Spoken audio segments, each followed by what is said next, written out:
Friends আসসালামুয়ালাইকুম খাবার প্রতিদিনের পক্ষ থেকে আপনাদের জানাচ্ছি অনেক অনেক শুভেচ্ছা।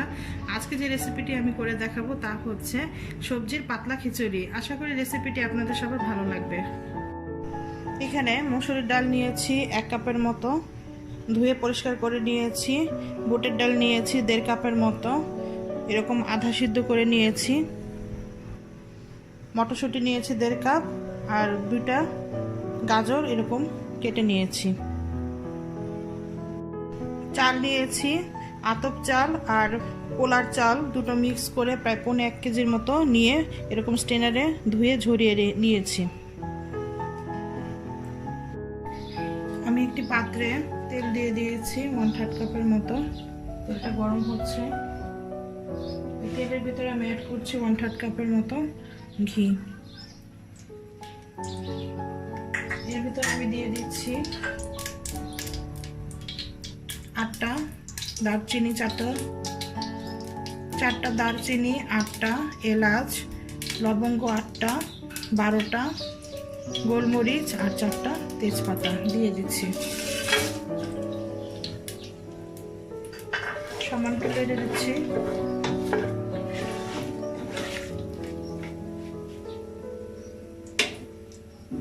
এখন দিয়ে দিচ্ছি পেঁয়াজ,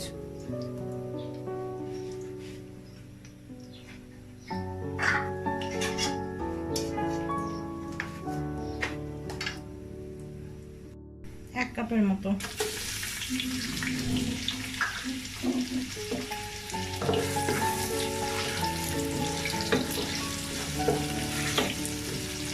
একটু নেড়ে দিলাম।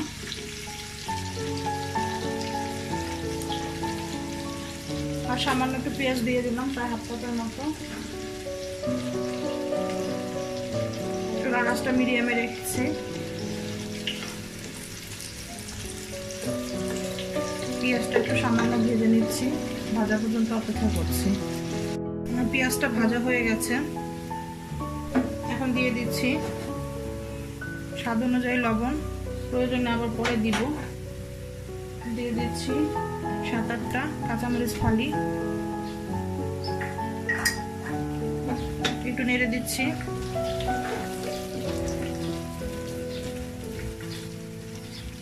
এখন দিয়ে দিচ্ছি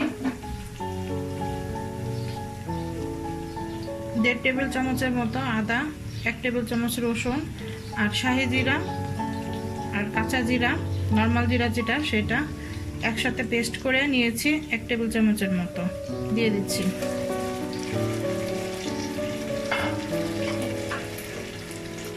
মশলাগুলো একটু নেড়ে দিচ্ছি।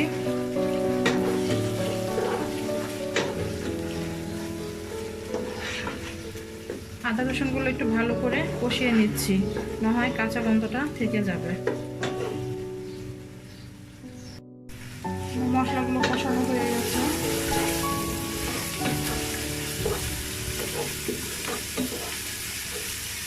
এখন এর ভিতরে দিয়ে দিচ্ছি আমি 1/2 টেবিল চামচ হলুদের গুঁড়া, 1/2 টেবিল চামচ দিয়ে দিচ্ছি ধনিয়ার গুঁড়া। একটু নেড়ে দিচ্ছি।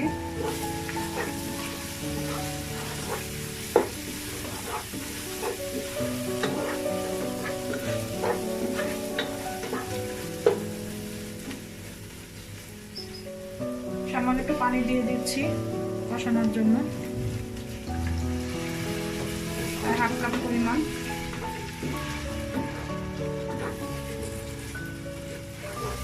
পানি দিয়ে মশলাগুলো আমি একটু কষিয়ে নিচ্ছি। চুলার আঁচটা মিডিয়াম করে দিয়েছি। আমার মশলাগুলো কষানো হয়ে গেছে। এর ভিতরে আমি দিয়ে দিচ্ছি সবজি আর ডালগুলো।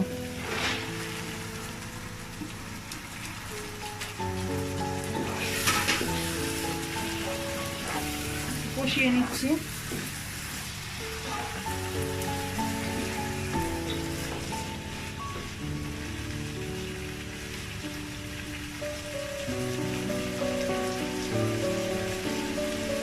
এখন দিয়ে দিচ্ছি চালগুলো।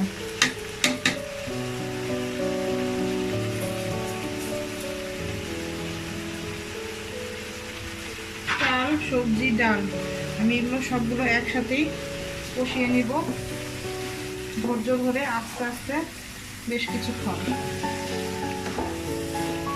যাতে একসাথে সবকিছু কষে যায়। চুলার আঁচটা আমি মিডিয়াম করেই রেখেছি। আমার চাল ডাল সবজি ভাজা হয়ে গেছে, খুব সুন্দর করে ভাজা হয়েছে। আমার এই ভাজাটা সম্পূর্ণ কমপ্লিট করতে প্রায় 10 থেকে 12 মিনিট সময় লেগেছে। খুব সুন্দর একটা স্মেল বের হচ্ছে। এখন আমি টাটকা গরম পানি দিয়ে দিচ্ছি খিচুড়িটার ভিতরে।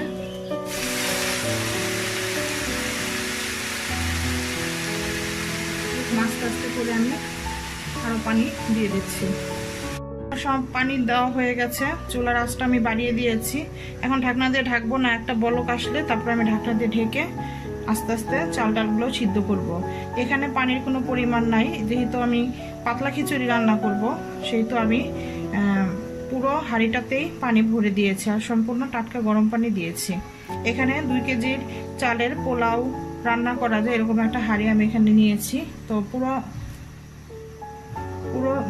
হাঁড়িটার ভিতরে আমি পানি দিয়েছি। এখন বলক আসলে ঢাকনা দিয়ে ঢেকে সিদ্ধ না হওয়া পর্যন্ত রান্না করব। 5 মিনিট হয়ে গেছে, দেখি 5 মিনিটের পর কি অবস্থা। ঢাকনা দিয়ে ঢেকে রেখেছিলাম, প্রায় 5 মিনিট হয়েছে। 5 মিনিট পর এই পজিশনে আছে চালটা, এখনো সিদ্ধ হয় নাই। তো এই পর্যায়ে আমি চুলার জালটা একদম লো করে দিয়েছি আর ঢাকনা দিয়ে ঢেকে অপেক্ষা করছি। আমার খিচুড়িটা হয়ে গেছে।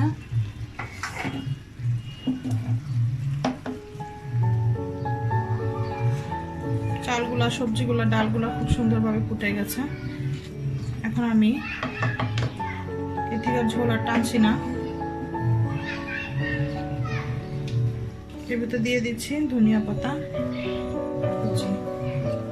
অপশনাল, আপনারা চাইলে নাও দিতে পারেন, কোনো সমস্যা নাই।